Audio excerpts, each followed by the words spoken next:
So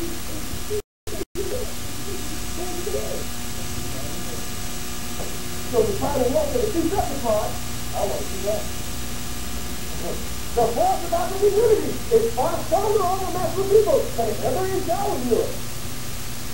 And I will tell you something about Africa. We have the most corrupt bourgeoisie in the world, the most disgusting. As a fact, you go through our leadership throughout the world, they have nothing but the scum about it. All they're concerned about is lining their pockets with money and listening to the orders given to them by their masters. They care nothing about the masters of their people. They have no thought about it. But as corrupt as our leaders are, as backward as they are, not even Mobutu, some of the people that he is, can come before Africa and say, I'm against African unity. He can never do it.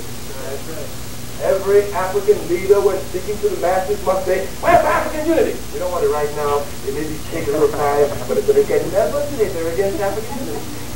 Pick up your newspaper tomorrow. You will find statesmen in Europe, whether it's Mitterrand in France, whether it's Mayo or Thatcher in England, whether it's whoever in Luxembourg. They will get up every day and give rational reasons why Europe should not unite. And it will be discussed rationally. This can never happen in Africa. The cultural base for unity among the two is clear. I've heard songs sung to Italy, to France, to England, even to Germany, but I've never heard one song to Europe. The songs I've heard about Africa, I can stop just with Bob Marley alone. I've never seen anybody want to wear Europe around their neck.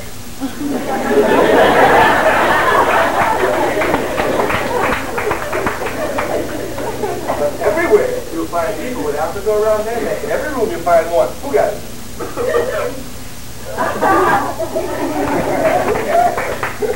Of course, these are just facts. Africa, we say, will be free, unified and socialist. But in order for Africa to be free, unified and socialist, she must be involved in struggle. And this struggle is not a theoretical struggle. Africa is involved in struggle with those forces which seek to keep us divided. The struggle that is the class struggle, a fact struggle.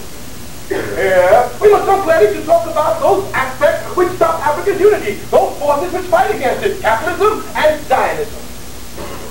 We must be clear here when discussing Zionism. I must be very clear.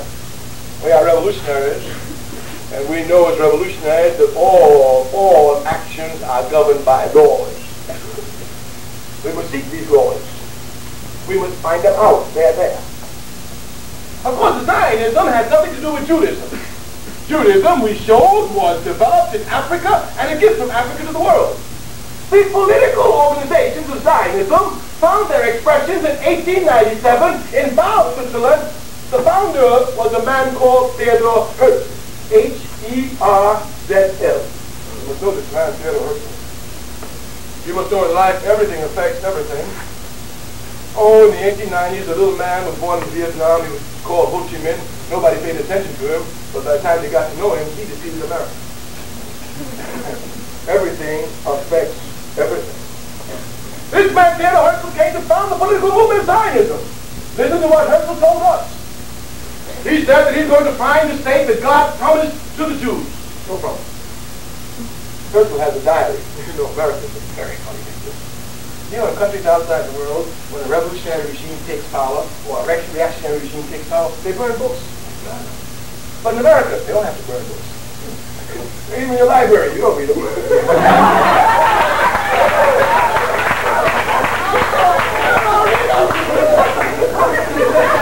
be a library. In every library in America, you will find a book by Marx, you will find a book by Engels, you will find a book by Lenin. Nobody reads. You ain't got to worry about it. The books are there, but you don't need them. Yeah, the books are there, we don't need them. And they think they're free. Reminds me of one in Guinea where I lived when I was married there. There was a young white student in America who was working for the UN. Since he speak English, he used to come by my house quite a bit. But not understanding the revolutionary processes in Guinea, he got confused. And of course, he got frustrated and rebelled.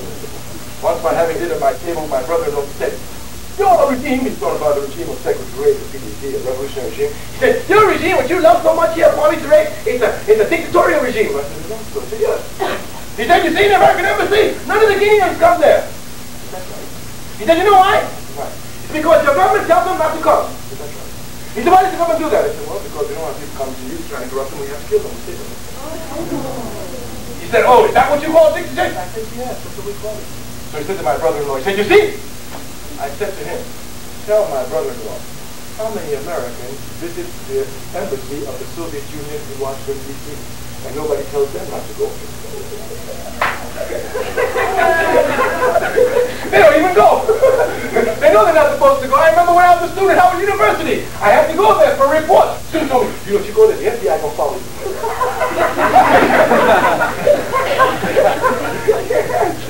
Free, is it?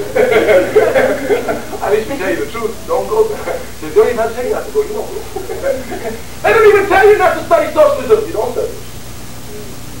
They will send you to Vietnam to go fight against communism and won't teach you what the hell it is. It's a tragic system.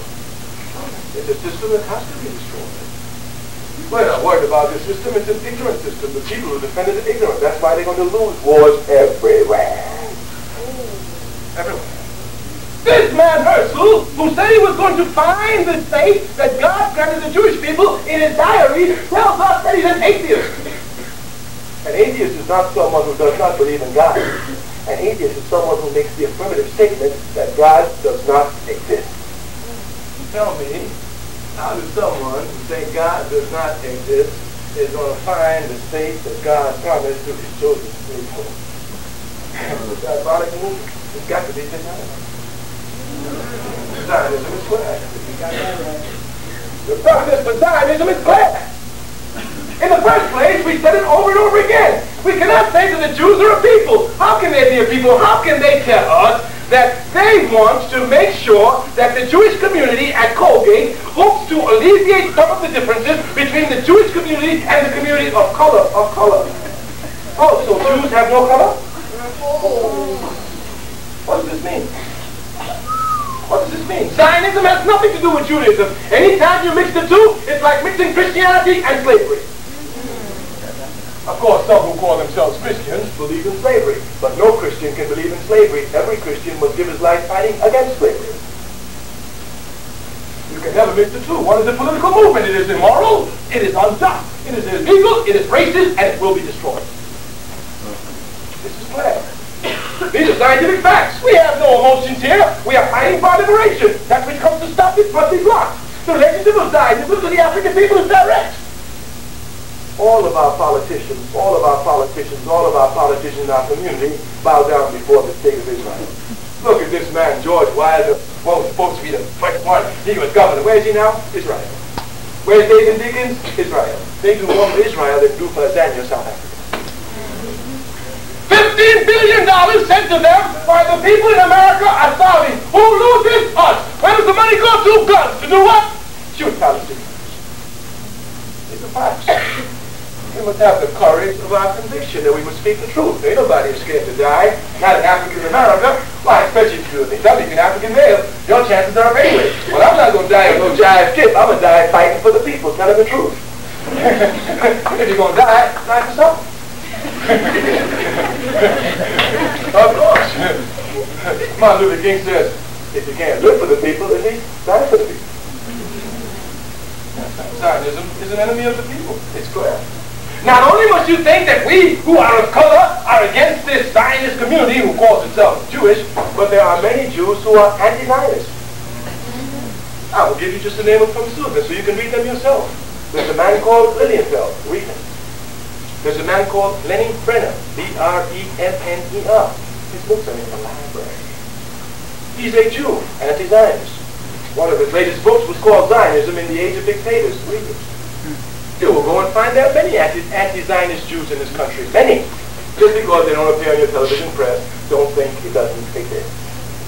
They're there. You must find them. We know them. We're struggles against Zionism. They find us out. They come to me. And they say, yes, what you're saying is correct. And we want you to know that we're Jews and we're against Zionism. We want to work with you. Fine. Sit down. Let's get it on. Everywhere you will find them. I'll give you just the names of two. You should go find some more. There are many in America. Many. And they write scientific writings which can be documented in everything they say. Anyone who knows anything about the history of Zionism knows that it colluded with Hitler. This is fact. And again, Lenny Brenner will be the best example. I quote him. Lenny Brenner. All of you who write this, if you say I say it, I didn't say it. Lenny Brenner said it. Go and read his book. He's an anti-Zionist Jew born in America. It's a fact. We're not going to be browbeaten by anyone. We know who our enemy are, and we're going to fight them. And they will not browbeat us with anything. We're not afraid of anything. We've come through too much to be afraid of anything.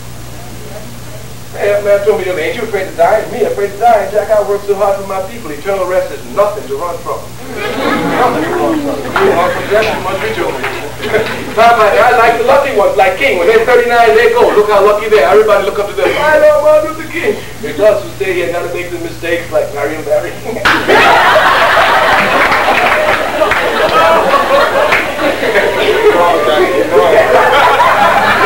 Gotta mean the truth.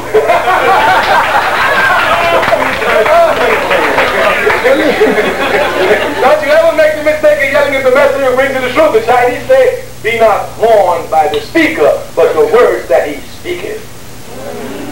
One standing on the corner with a brother, he saw a drunken man coming down the street. Sirens are running everywhere. He was saying to me, you see this man? He's a useless man. He's a drunk. Nobody speaks to him. The drunk came staggering. He staggered down. The sirens were going. The drunk came up to the hand. Your house is on fire.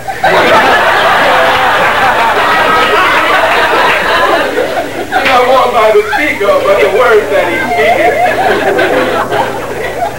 Africa will be free, unified, and socialist. No force on earth can stop it. Of course, the people must know how to make the history. What is the path that they must take? What are the objectives they must fulfill? What are the immediate tasks to be accomplished? All the time keeping their eyes on the final objective. I'm not a reformist, I'm a revolutionary. It is hard for me to understand these brothers of mine who together fought with me in the 60s against capitalism and now come to join it. Me, I can never fight against something and come to join it. It's like beating a woman and then making love to her. That makes no sense to me at all. I started fighting capitalism to overthrow it, not to join it. And I'm not going to stop until it's overthrown. And even if I die tonight, I know it's going to be overthrown. That's why I fight harder. Yes, there's no question it's going to be overthrown. We didn't fight capitalism to join it. We fought it to overthrow it. And we're going to keep on fighting it, and we get stronger in our fight against it. It's incumbent upon us to say a little bit about this Gulf War. But I must tell you clearly that I am biased. I will tell you truthfully, if I am the Imam of Mecca, and American imperialism is fighting the devil, and Africa is my mother, I am Satan's comrade in arms. I'm against American imperialism everywhere. Malcolm X said it best, whatever they're for, you must be against. Whatever they're against, you must be for. There's no need for us to discuss the Gulf War, because the people in America know nothing about it. Today, I'm telling you, today I was looking at CNN, just trying to get some news, and I bumped into something very funny. I don't even look at them, but this one was really hilarious. It was, what's his name, Charleston Heston, the movie star? I don't know him too much, but he's a movie star, and he was debating with a British journalist. And the British journalist was taking the position that Americans making a lot of nonsense there, making bombs. You know, Charleston Heston, he's a cowboy. So the British journalist asked him, name me the countries that border Iraq. He took it to the Soviet Union. You don't even know where it is. They don't know anything. The people in America are called upon to make decisions about their lives based on instinct. On one-liners, the vis-a-vis the communists, wipe them out. And Saddam Hussein is a monster, destroy him. They know nothing about Kuwait. They know nothing about Iraq. They don't know when they were together. They don't know how they were separated. They don't know what the conditions that brought them back together. They don't know why the process wasn't there. They don't know the role of Zionism. They know nothing. All they know is Saddam Hussein is a monster. Let's wipe him out.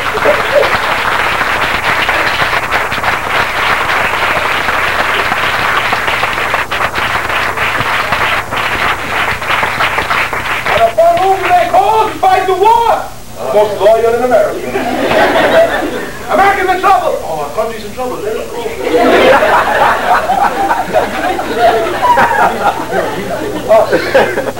Whose blood will be spilled? Ours. Who will get nothing after the war? Us. Why fight? Well, George Bush is making a great error. George Bush makes the error that all professors make. They say the people are stupid, and they think the masses remain stupid.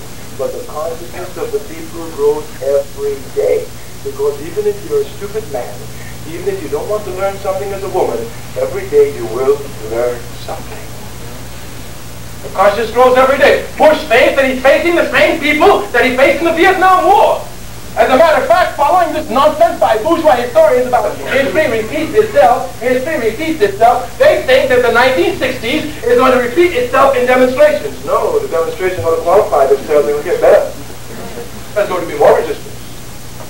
In the 1960s, they ended the Vietnam War with burning the flags. They started this war with burning the flags. With whom is he playing? In the 1960s, they ended with the slogan, hell no, we won't go. Today they start with the slogan, hell no, we won't go for Texaco. Hell no, we won't go because we support the PLO. The clear lines are clear. The divisions have already been drawn. But Bush, he's CIA. He's the top cop for America. He is the top cop of America. If you know anything about the CIA, they are the scum of humanity. Those FBI people, wow! I give you history with them. Just for me, you know what these pigs used to do? When I was a young boy working in the South, to get the vote of Democratic, make the country better. These pigs would call my mother at 3 o'clock in the morning. We got your son. They can believe they're Ku Klux Klan. They are. We got your son. They are. Because J. Edgar Hoover crushed the Communist Party, crushed every group, but the one group he never crushed was the Ku Klux Klan. Crushed the Black Panther Party, never crushed the Ku Klux Klan. Well, who will you play? Let's be serious here. Call up my mother. We got your son. 3 o'clock in the morning. We're going to kill him now. We got him. That's what they do. Don't even mean. If you don't say you love Dr. King, if you see what they did to Dr. King, if you love King, you can't love the FBI. You can't. You call yourself a Christian, you ought to love it. You can't serve God and the devil at the same time. That's coming. Bush. He's a real king. Y'all know his history. You know what, Bush? I promise you know what Bush gonna do? He's gonna have the CIA set off explosions in the country and call them terrorist explosions to give the people a warm time. He'll do it. But he's stupid. He thinks the resistance is going to remain the same. This is not going to be an anti-war movement. This is going to be an anti-capitalist and anti-Zionist movement, and the tactics are going to increase. There's going to be large desertions. People are going to desert from the American Army like they've never seen. I'm going to tell the comrades myself. Stand up, listen. Let the brothers and sisters come across the line. And then they'll ship them straight down to Zambia, South Africa.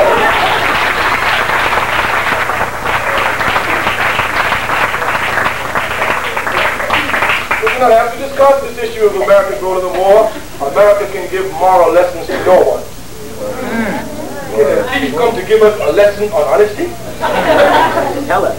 You mean a biggest thief in the university calls a lecture to speak on honesty and you gonna go? Can you really believe that America is concerned about Saddam Hussein taking over our country? America wiped out over 300 nations to become a country. Wipe them out. On what moral grounds can they speak? To who can they speak? Only to the unconscious. Only to the unconscious. It's only the unconscious who will respond to this blatant display of hypocrisy in the face of humanity. The only reason they're there is for oil. Everybody knows that. He's talking about protect. Look here, Jack. Bush. You want to do something good? You see that big name, de Klerk? He took our land. He got our land. He's still running our land. He's blowing us shooting our kids down the street. You want to get your land back? Come on, turn us loose on us. You want to fight? Send us to Tanzania, South Africa. We'd be the first to go. Send us to the desert. We spill our blood. The truth is a fact. Africans who go there should not be going there. Should be going to Tanzania. If they go there, the blood will be spilled. That's life. That's just the way it is. When you make an error, you must pay for it, even if it's your mother or your father. There is no sentimentality in revolution. Our job is to wake our brothers and sisters up. You must know that in the Vietnam War, one of the things that brought the war to a halt was the armed struggle that occurred between African troops and white troops in the United States Army in Vietnam.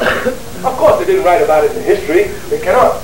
But any of you who know anybody in the Vietnam War, you're going to ask them. They'll tell you, oh yeah, we were doing it. That's stop the war.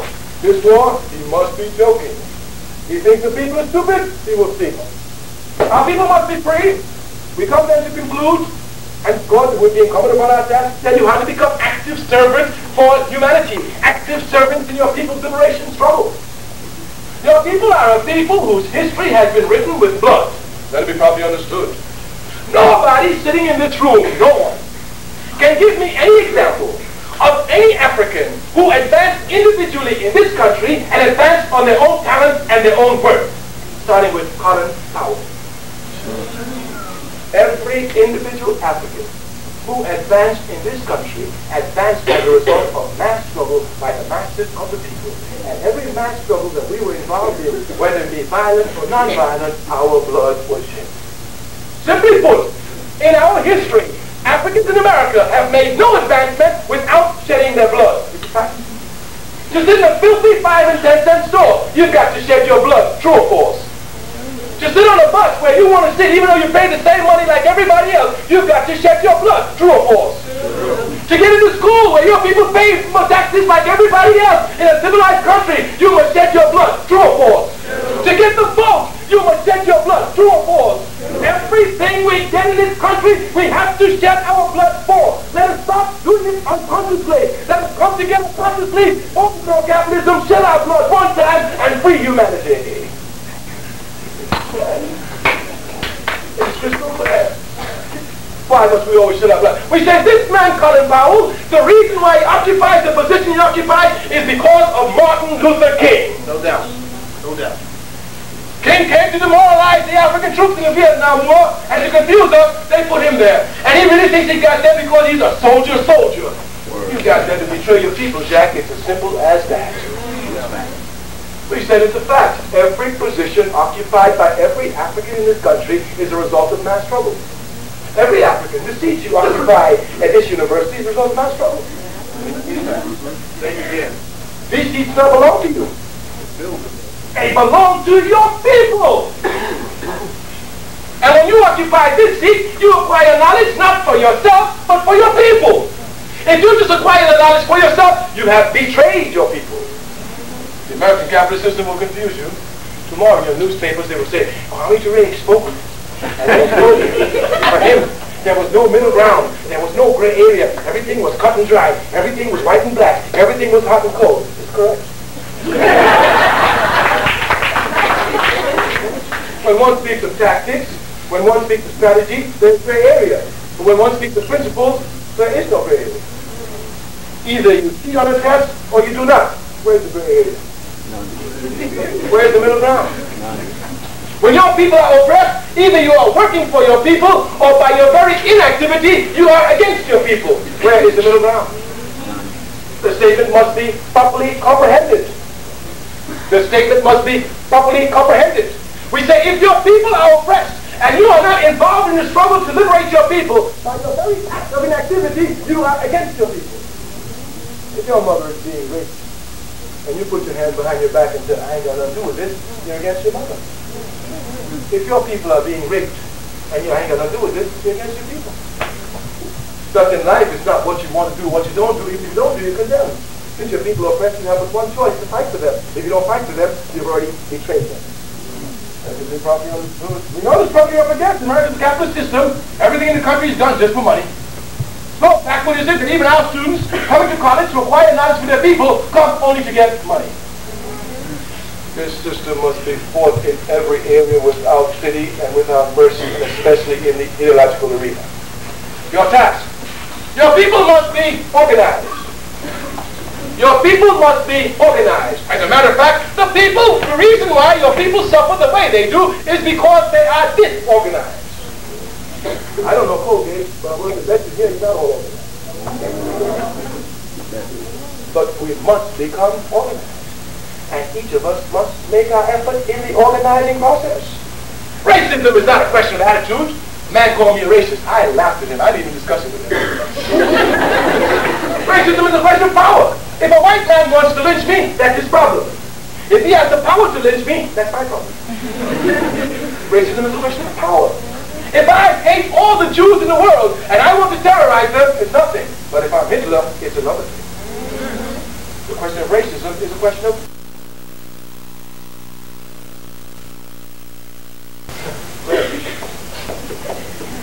your people must be organized. Your people are strong people. If you look at their history, they've come a long way. But everywhere they've come based on instinct, on spontaneity. This spontaneity must be transformed to organization. all the problems we face in our community can be solved only by an organized community. To become organized is very simple. All you have to do is join an organization working for your people, any organization. To become organized is very simple. All you have to do is join any organization working for your people. I work for a revolutionary organization, the All African People's Revolutionary Party. Ours is a revolutionary party. That is to say, we take the liberation struggle of our people as the most important thing. I will snatch money out of my mother's bread basket to give guns to the Pan-Africanist Congress in South Africa. I will snatch money out of my child's baby milk money to give it to revolutionary society. Nothing dominates my life except the freedom of my people. For this there is something I will not do, and everything I do is directed in this path. Now people must be conscious. They must be organized. Ours is a revolutionary organization. We are against capitalism. We are for socialism. We're out to smash the FBI, and we will smash them. We're against capitalism. It will be destroyed, and we will play our role in destroying it. And if we're alive, we shall be the front line walking over their chests. On that, there isn't the slightest question. So ours is a revolutionary party. So revolutionary are we that when you come to work for our party, you have to give up a certain amount of time every day. If you love your people, love is demonstrated. They can't love. Like Secretary said, everybody's equal with the mouth, but they say the same thing. It's in action that we come to see the reality. If you say you love your people, we should be able to see it. Matter of fact, you wouldn't even have to tell us. Show me any true Christian on this college campus, and just by looking at them, I'll say, there goes a Christian. Just by their actions, I will know. Show me a conscious brother or sister on this campus, and as soon as I see them, I'll say, there goes a conscious brother. It's by your actions that we will know. You cannot think unless you're thinking of your actions. And if your actions are not directed towards your people's liberation, you cannot think about it. Your people must be organized. The solution here is simple. Of course, we know your people will be free. We know that. The only question you must ask yourself is, what contribution must I make to the liberation process of my people? The only question you must ask yourself is, what contribution shall I make to my people's liberation struggle? Let it be clear, if you do not make one, you're against your people. We invite you to organize your people. We tell you that it's only through organization that your people will be free. And we tell you that once your people are organized, no force on earth can stop with us, and we shall rapidly progress towards a unified socialist Africa, making a contribution to all of humanity. Thank you. Ready for the revolution.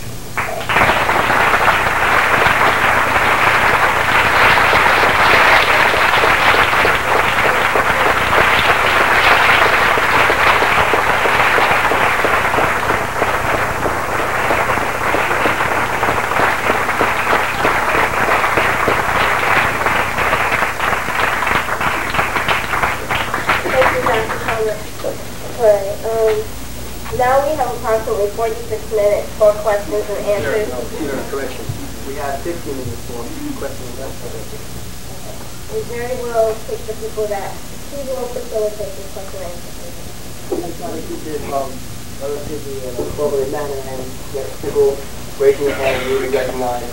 There will be no way that in 15 minutes we will be able to recognize everyone, so please bear with us and try to keep your questions focused because we're trying to get as many people as possible. So you will start out with Dr. Rice. I actually don't have a question. I just want to make a brief statement. My brother, as I look at Eyes on the Prize, and I see your contribution across this nation, a nation that you weren't even born in, and a nation in which you brought a kind of Pan-African consciousness and mountain in, I thank you. And I make no mistake, because I say to students over and over, I sit here because you march there, and I appreciate that. Thank you.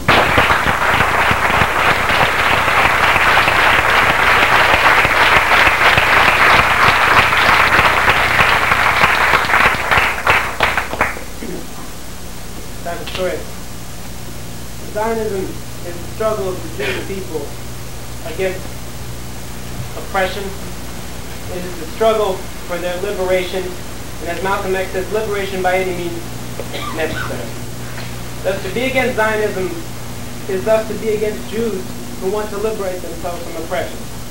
That is anti-Semitism. And you tell me this evening, in very poignant words that unless you're a part of the struggle for your people, you cannot think for your people. So I ask you tonight, how can Lilienfeld and Brenner, who do so poignantly and dramatically extricate from the volumes of Jewish thought, how can they be thinkers of the Jewish people? Or do they just think that they're thinkers of the Jewish people? And if you're not part of our Jewish struggle, how dare you tell us how you think about it? Or do you just think that you think about it?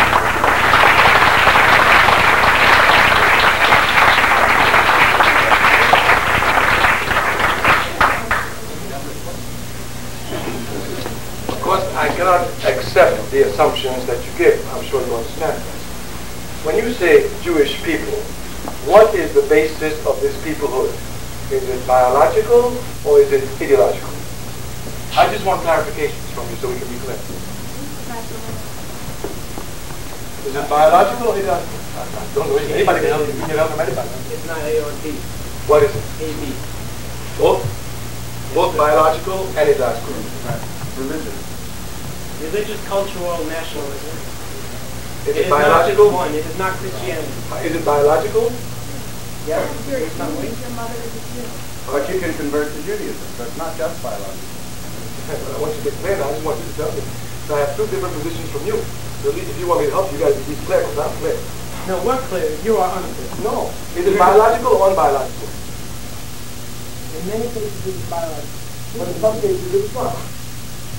It's both. You phrase the question so that it can't be answered. No, I'm phrasing it the way you said. You said Jewish people. I'm asking what is the basis of Jewish people. I'm asking for clarification of your statement. And I asked whether it was biological or ideological. I only supposed to. And he said both. All right. Now, does that mean, if I understand you, there's both? Can you then be biologically Jewish and be against the ideological concept of Judaism? That's not really right. There can be self-hating Jews. No, that's your statement, not mine. So there can be self-hating African Americans, no? Of course. Imperialism imposes this upon them. Imperialism imposes this upon them. You said that the movement was a national liberation movement. Is that your term? Is that the term you use? National liberation, of which Africa knows a little, we fought against imperialism, like British imperialism, like French imperialism, like Portuguese imperialism, like other imperialism. What imperialism did your national movement fight against, or what imperialism did you collude with to get your land? How many nations can I list? Name me one. Spain, Italy, Yes. Egypt. How can you pretend to say that East Africa is the birthplace of Judaism when they are the very people who enslaved the Jewish people after they came from Palestine? Where did Judaism begin? In Ur with a man named Abraham. Where? I believe it is somewhere Outside of Africa? And where did it grow and develop? outside of Africa. No. Where did it grow and develop? Come on, this is nowhere it grew and developed. I'm not even, let's say this one man developed it, he said developed, leave it to one. Well, that's what I'm asking. I'll ask you questions. Well, then if you're answering for them, I can hit you too, because you're the press. You jump in the struggle. Let's go.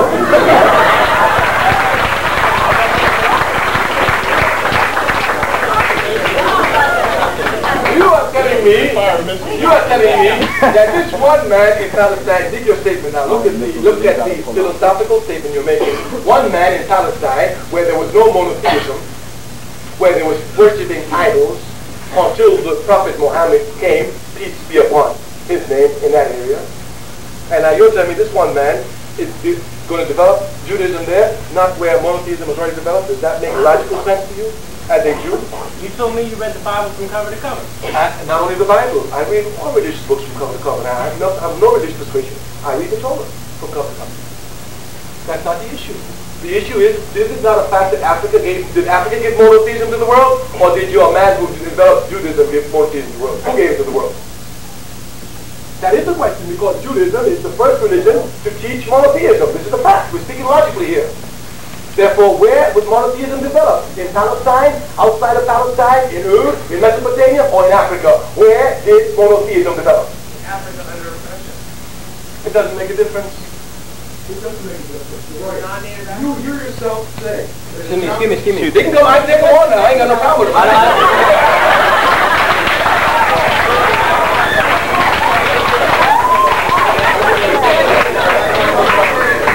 I think my point, please. We understand that there are people that might want to add to different points, but if we let this get out of hand, okay, we can be stuck on this point the whole night. So I'm going to ask that you can make your point, but in the future, for the next 10 minutes that we have, okay, people restrain themselves and try to make it into a form of a question rather than just a lash out or a statement.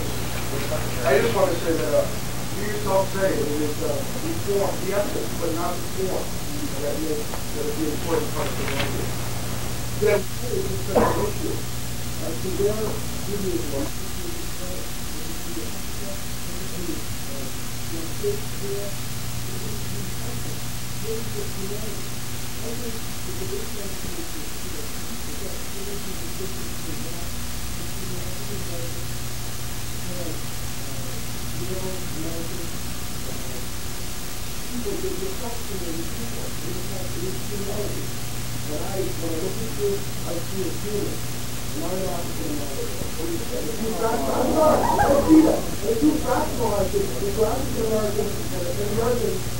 white Americans, whatever, you draw the line.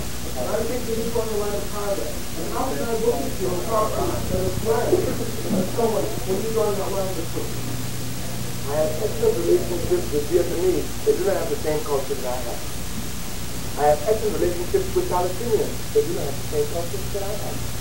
And when they see me, I don't want them to see me as a Palestinian. I want them to see me as African and respect my cultural contributions to humanity. Thank you. So when you see me, let me give you one example how to become confused. I'll give you an example you will. In the 1960s, there was trouble everywhere. I was in New York and I'm still on. And then in the 1960s, the trouble began so many diversionary reactions. And in the 1970s, the group came to see our party and said that they wanted to talk to us about gay and lesbian liberation. And I told them, that ain't our problem. And they started screaming that I was racist, that I was macho. I told them, that ain't our problem. That's the problem for white culture. And I don't confuse myself. I've been throughout the African world. I've never seen Africans bashing the heads of homosexuals anywhere. That's the white problem. And you can't bring your culture into me. So if you bring it to me, you see the problem. That's why I want you to respect my culture, because I know my culture. It is my culture that directs me. And when you see me, I want you to understand that I'm African, oppressed by capitalism. And so if you look at me as any other African, you might get confused. Not normal friend. But if you look at me as normal friend, and if you're my friend, then you have responsibility to have this struggle in the name of the United States. Thank you.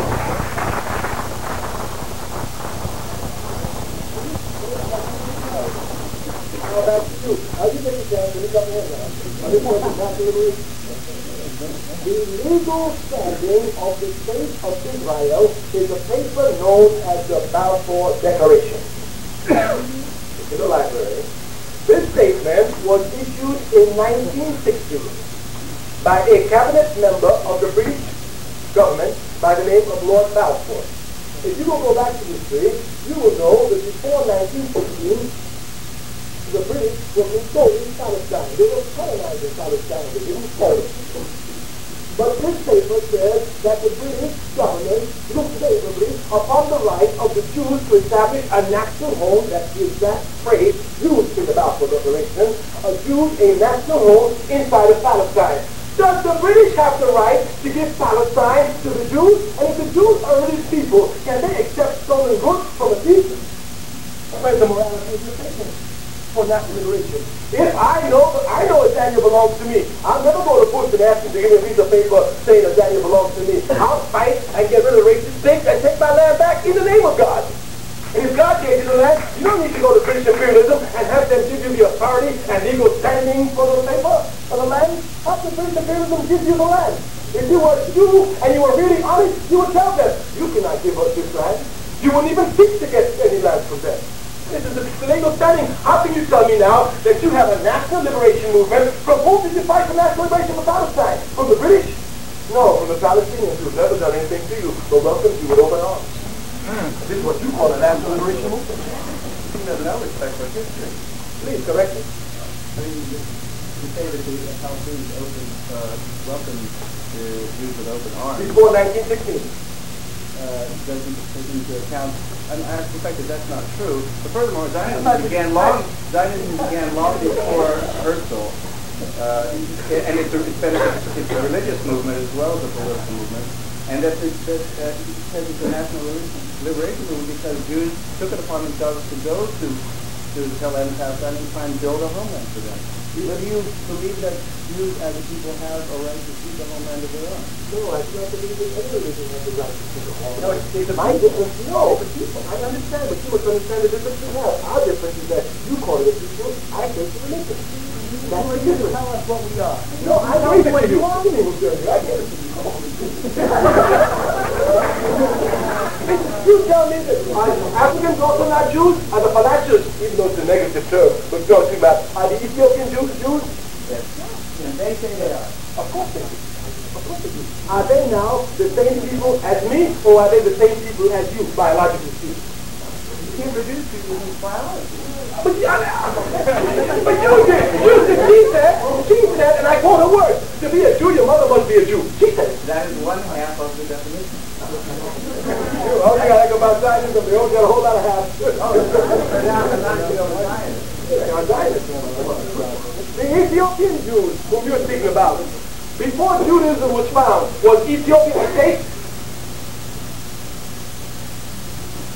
Yes. Of course it was. So do you tell me that I have a state, Ethiopia, the first state in the world, and other people of this state, for some people else, and go, come on, let's do this. Where's your logic? Ethiopians weren't looking for no state. Africans don't look for no state. We gave the first state to the world. This is a fact. Therefore, we don't leave our state to look for another state under religion. Ethiopians are either African or they're Jewish, biologically. Since you say Jewish biologically, tell me, biologically, are Ethiopians African or Jewish? Well, that's no. Come on. Fine, it's biological, a matrilineal principle. No way it has any connection with racial characteristics. Racially, they are African. Okay, racially. But biology, okay, when you say a matrilineal principle, it can still be Jews. Just because you're racially an African does not mean you can't biologically be a Jew. There's no contradiction between these two things. What you say? I don't think you're telling me that a person born to an African, let's say you convert, okay? I convert. Oh wait, not Like Sammy Davis Jr. African American women. No, let's say one of these African American women converts to Judaism, and she has a son. Yes. Okay. Now, are you saying that person cannot be a Jew and an African American? An African biologically and a Jew religiously. That's what I'm saying. You're the one who's making that dichotomy. You're trying to make them a Jew biologically and a Jew. The people is only a people if they're biologically a people. That's not true. A group of people can be people even if they are not genetically linked. It means the cohesive force. A culture of belief. That's fine. Ethiopians, fine, no problem. No problem. What you think, those Ethiopian Jews, they were going to try, they have to go to Israel. Hey, Operation Moses, you better be cool with that one. They were slaves and brought to Israel to have homes and stuff like that. Look at you. The people that died in Ethiopia, and you go like Jesus Christ, put a mark on which one you going to pick and say, are you a Jew? Which Ethiopian are you? Are you Jew? Come, you go. You say it that. Why can't we respect our people and pray for all of them? Nothing. That's why you come and say you told the people. We don't look for that now. African American in Ethiopia, it was oppressing the Ethiopian Jews. We don't think there was no discrimination. We certainly don't believe that. The Africans have the most corrupt bourgeoisie in the world. Their leaders of this country. Didn't you hear it? You know what? Not just your bourgeoisie that discriminates against Ethiopian Jews, okay? It was other African Americans living there. These individuals had a day-to-day basis. So we're discriminating against Ethiopians. It wasn't just the leaders. Okay. I don't know, Chief. All these thousands of years they've been suffering. The state of Israel was declared in 1948, and we waited until the 1980s when the results and then to come and change us. That's fine. We've been on this point for 15 minutes. I think James got to There is no doubt, I think, that every person, including all 90% of the Jews in Israel, believe that unfortunately they were not rescued soon enough. But the fact that they were not recognized initially as Jews and that the part of the world was cut off, okay? And let me also remind you, it was long before Operation Moses that Israel tried to get the Ethiopians back. In fact, long before Operation Moses, 5,000 to 5,000 and 10,000 Ethiopians were smuggled out. They had to go individually on a long trek all the way to Ethiopia, to the Sudan, where they could manage it out. Okay? So it was one of Ethiopia, at least 10 years before that, there was blocking the immigration of Ethiopians out of Ethiopia. And then even before that, it's true. It would have been nice to get them out sooner, but it didn't happen. But still, you'll never see any other country bringing out African Americans, not in chains, okay, but to have real, okay, I mean, we're African Americans, okay, but they still do. Okay, bringing them out to have homes and to have freedom in a land that they was wanting to go to. You don't see any other country, and I don't think you can name any other country that ever did that when any people were given these names. Africa, the refuge, the freedom fighters, Abraham. What are the white countries brought I'm out? not talking about white people. What are the Western countries? That's not my Name the culture. Western country that brought out. That's not my culture. And you know one thing, Israel living in the Middle East should not see itself as a Western.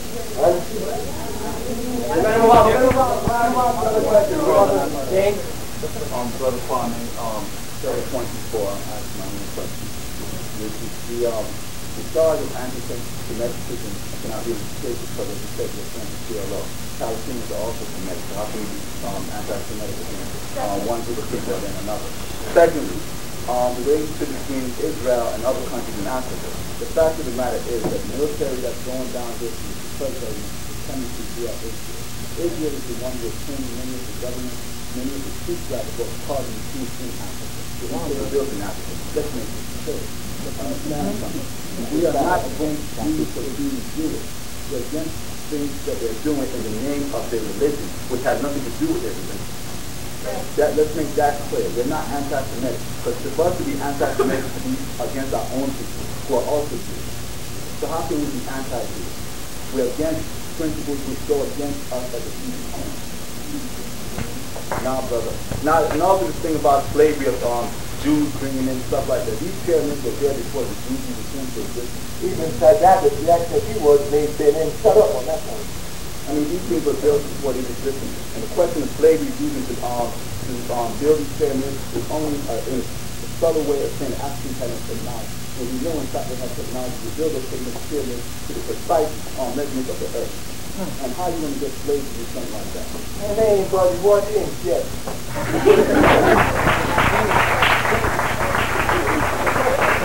My question is, as you were talking about joining organizations, I think something that happens here with this intellectual stuff, we put things on relative. So you talked about participating in together and stuff like that. So what is the real criteria of what your direction would be when you want to participate? I want to leave it as it is, as broad as that is. Secretary, the great son of Africa, says, listen to his axiom, as disorganized as we are as a people, bad organization is better than no organization at all. We accept the action. We accept the action. If you want to understand that, what we lack as a people is organizational discipline. Getting into organizational help you. Let me give you an example. About 3 years ago, while doing some student work with a small group, there were some gang kids who were in the group with us, and they were the college students. So the gang kids were organized. These college students, I said, probably changed more my attention to the gang kids. So when they left, he said, you look like you are. You look like you're part of the I said, yeah. You know, I'm the organization. He said, but they organize senior people. I said, yeah. But they have an understanding you don't. They know there's something more important than that. They get and that alone is necessary for you, because if they know there's something more important than the gang, all I have to do is to show them that it's not the gang that's more important than us, but their people. You know, it's organized, so I ain't got no problem with it. You, I got to put you in the organization, show you that's the most important person in the world, so you can't do nothing by yourself, and now I'm going to show you you're supposed to get an organization that's supposed to be more important than you. So bad organization is better than no organization at all. So that's why we want to join organization. Of course, I made it clear that the revolutionary organization is clear to me that the only solution for us is revolution. And it's not what I say it. I am a political scientist. That's my job. You know, when I was a kid, I told them, I'm not going to defeat you. They told me I was crazy. I was a kid then. I'm a man. Well, if they don't see the Middle East, I tell them it's going to become an anti-capitalist, anti-Zionist war, and the war will come right here from the streets of the land. The press. Because you know we don't play with the press. You don't fight us on the press. So you're lucky that you're supposed to win.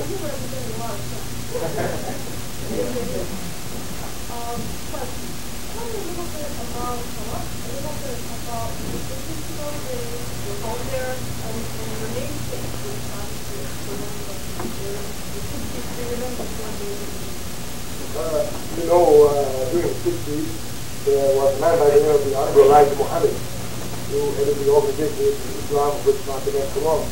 They had a very heavy impact on the African community. And one of the things they used to say all the time over and over again is that we have slave names. These names were given us by the white man. We need to get rid of these slave names. They're not real names, they go into it. And during the time of the 60s, Muhammad Ali, Cassius Clay at that time, joined the movement and became very friendly. And became the thing, except to me, I changed my name. So when you want to change yours? I said, watch me. I'm a way to stop being a fad. I'm a change.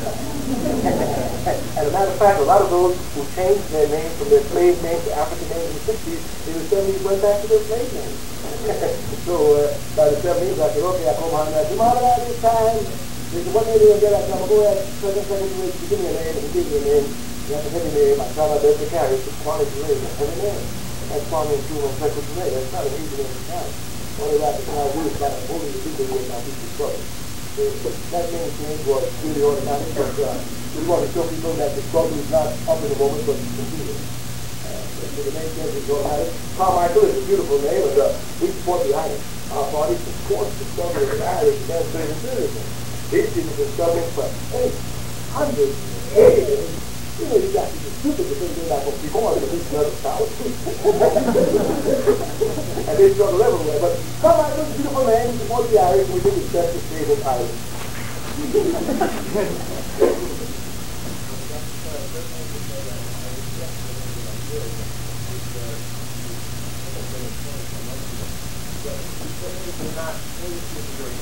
About your inactivity. Inactivity.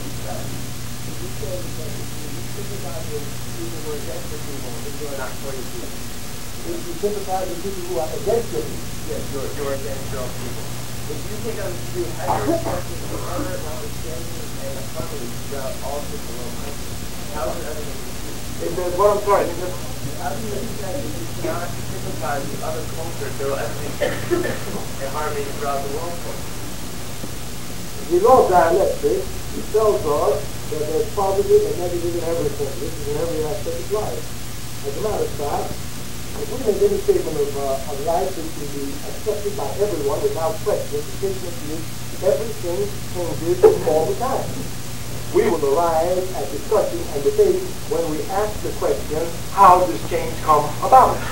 But we know the change comes about only through conflict of opposing forces. Today, thanks to hard science, we know that changes are occurring in the sodium. We cannot detect it with the naked eye. But we know if we would bring a microscope, we could see the changes. Thanks to physical science today, we know that this sodium is made up of a molecular structure, which has protons and electrons, positive and negative forces.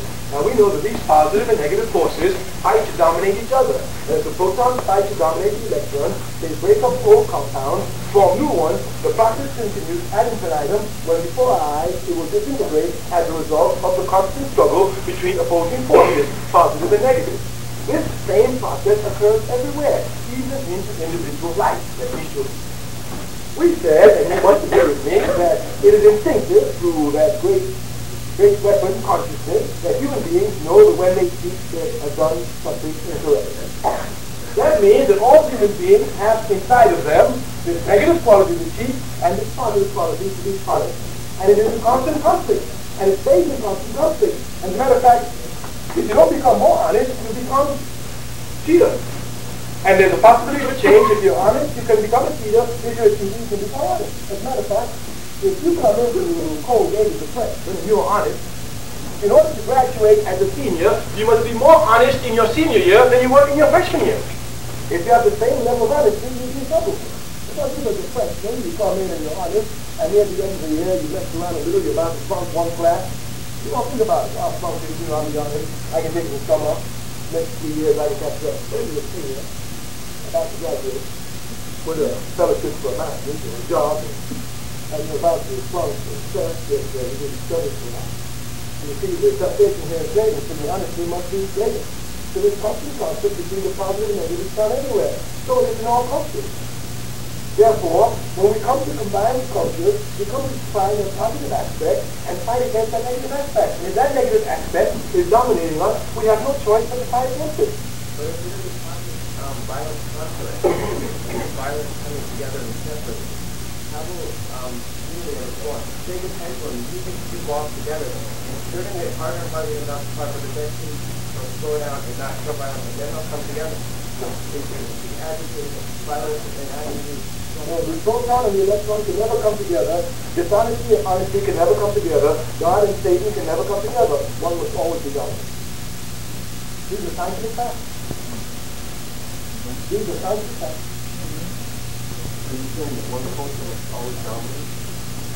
Where there are two, what? You think which culture dominates in this country? Let's be serious. Where there are two cultures, one must dominate. This is the fact. But must it always dominate? Obviously not. So you're proposing that in exchange it would be an African American dominant.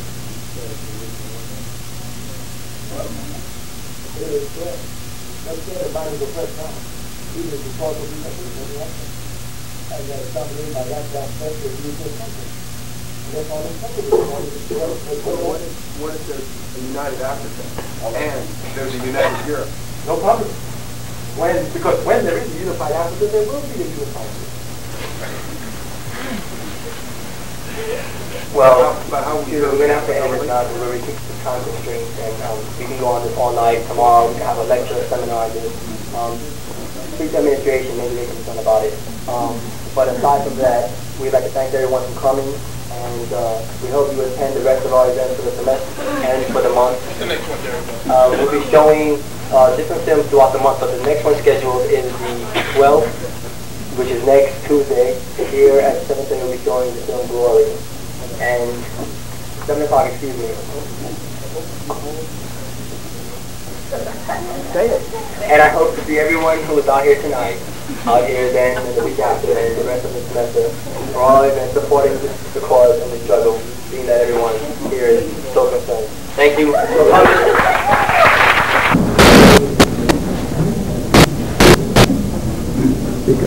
Thank you all for coming out tonight. First annual African Men's Week, sponsored by the African American Student Alliance.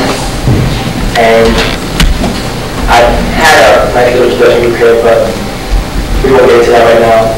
Without further ado, we'll have our Minister Conrad Mohammed speaking tonight about the African American male and his existence in society. Please help me out.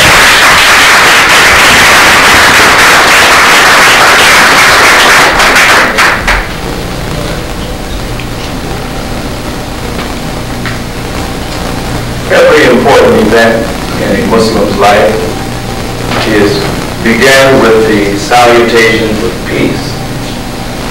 But before the salutations of peace, every good Muslim begins any important event in the name of God. And so